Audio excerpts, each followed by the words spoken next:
Họ lại hỏi cái này là cái gì vậy? Là bánh dày. Rồi ạ. Hết mình không biết. Ta giữ cho. Tôi thấy như kiểu yếu ớt lắm mới nhở làm. Không, nó ấy dám ăn luôn ý. Khó lắm ý. Nó dính hết rồi, cái này mình phải bôi dầu bôi ấy vào. Ôi, tao hết sức rồi, ăn cơm bao nhiêu tao vào đấy hết rồi. Nên tại sao?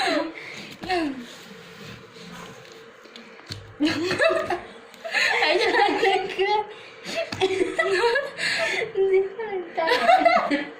Cái này phải có cái gì nhỉ? Cái chày ra ấy, nó ra dài xong thì da nó từ Mình trên còn cao nước con nó hai mới. tay cơ. Hai sức. Cái này ngắn quá. Thấy chưa? Ta thấy xôi cũng nhặt kém. Ý. Nó nhấc khó. Ôi giời, tí mình ta phải xẹt trong sang bên nó gắt luôn đi mày ạ. Úp mày chứ. Đấy, khỏe quá. Xua khỏe quá. Chị phải vào đơn chung sức. Tao sợ vợ luôn. Thông cảm cho già người nhỏ bé nhá, là già ngồi nhìn thôi. Đấy, xua lúc Ta mở cũng nhỏ màn. bé mà. Mở màn. Này to hơn tao. Rồi lên Facebook để kiếm ra này nha. Mở màn. Chồng ta bảo thôi mau thoát ế đi. Yeah. Ít nhất thì hôm qua đã có người trao bánh cho rồi. Mà anh kia gà quá, anh kia không biết tỏ tình. Đúng rồi. Giả vãi ra. Và chúc mình sinh nhật người anh yêu. Em không yêu anh nhưng mà anh yêu em. Là được rồi. Xong rồi cái lúc cắt bánh Thật thì anh phải cũng cắt không cùng xong là phải. Mà anh Trời ơi, phải là ngồi xa chứ. anh nghỉ cho một câu ta thấy đau lòng thay Huệ lắm. Tại vì anh bảo chứ anh không tỏ tình thì thôi, còn bảo về chia tiền với anh Sơn các kiểu, chia tiền bánh ấy, nghe mà đau lòng quá. Đúng rồi.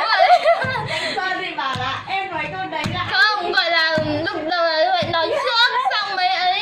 Xong ông kia mới mày check cái Ông ta bảo là hai anh không cần phải chia đâu. Anh Sơn bảo là nếu mà như vậy thì anh Sơn nói trước mà. mà ông hay nhở. Mỏi Ông tay đưa lắm bánh ý. cho Huệ, bảo Huệ đâu, chỉ Huệ bắt đưa bánh cho Huệ không đi luôn chứ. Ông có không biết Huệ là đứa nào. Sao ông đi ra ngoài? Trời ơi. Sao ông không nhớ đến Huệ nữa rồi. do là lần trước vào rồi làm nhở. Đúng rồi.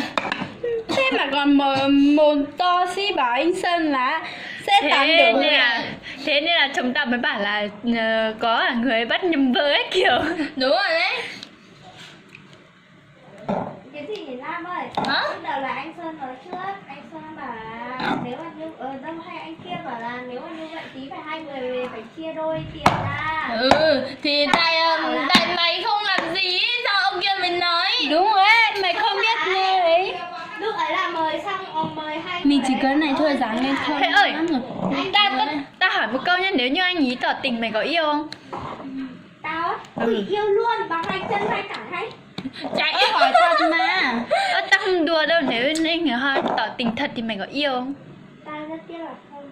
Rất tiếc là không. Nhưng mà sự thật là như vậy mà không phải người mình yêu thì mình cũng không thể yêu được. Đúng rồi đấy.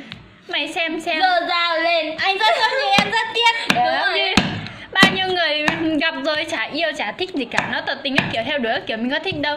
Đúng rồi đấy. Như chồng ta đến nhà ta mà nó cứ thích xong yêu xong lấy thôi.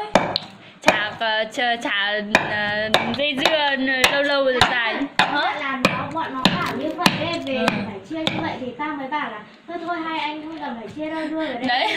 Chỉ ở đây em tự Chuẩn. thấy cũng được. Tự đi ấy. Lúc mày bảo là cái gì? Không, các anh trêu thôi. Chia đâu là ly dị. Anh Sơn mới bảo là Thôi quay thế thôi. đấy,